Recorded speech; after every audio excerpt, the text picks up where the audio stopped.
Hi, today I'd like to talk with you about body image. I was doing some research earlier in the week to present to teenage girls about body image, and what I found is a little bit scary and also, a bit sad because a lot of girls and boys, as well as adult women and men, are really impacted by low body image. And I'm, really inspired to help people to overcome that. But I also just wanted to mention a couple of statistics before I go into some tips on how to feel better about your own body confidence or personal image confidence so you don't hold back. Dove did a survey with teenage girls and women across 10 countries, so 3,300 women and girls, and 67% of them withdrew from life-engaging activities because of how they felt they looked. That was quite mind-boggling for me because I think about, in exams, apparently at school they do worse if they don't feel good about themselves. They withdraw from debating. Adult women will not go to job interviews or dates because of how they look. So it's quite frightful that, it can have such an impact. And I guess you've got media and social media to thank for that, advertising, etc. Boys are also impacted as well, so a lot of them are starting to feel worse about their bodies with time as well. So what can you do to counteract this? 3 tips I have for you, and I challenge you to at least pick one of those to work on this week.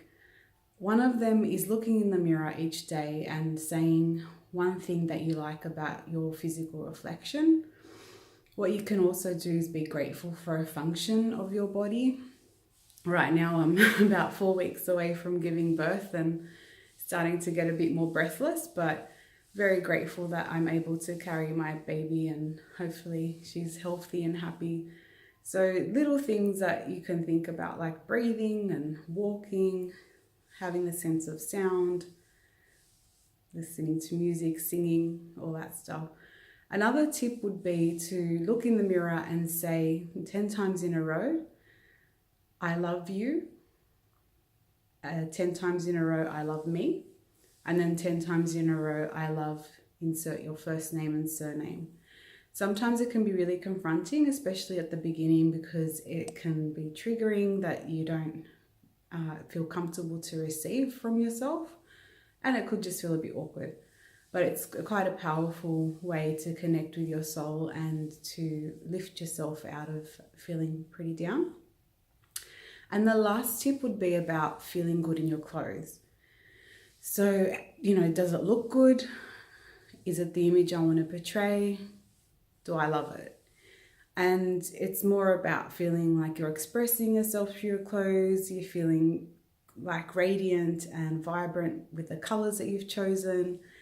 And you're putting yourself out there in a world where you feel more comfortable in what you're wearing. And Gok Kwan is a great fashion guru to help figure out what suits different body types and help gain that extra confidence so you don't miss out on going to an interview for a job that you really want, or a date, or going to social functions where you can have lots of fun and meet new people, whatever it looks like, or a teenager who's not doing well in debating or exams. So what one thing are you going to commit to this week? Would love to hear from you down below so you can be held accountable by this group. And I hope that you feel fabulous, because there's no one else in the world that's quite like you, and we all need to know that we're here for a reason and we need to shine regardless of what media tries to make us think. Thanks again. Have a great week.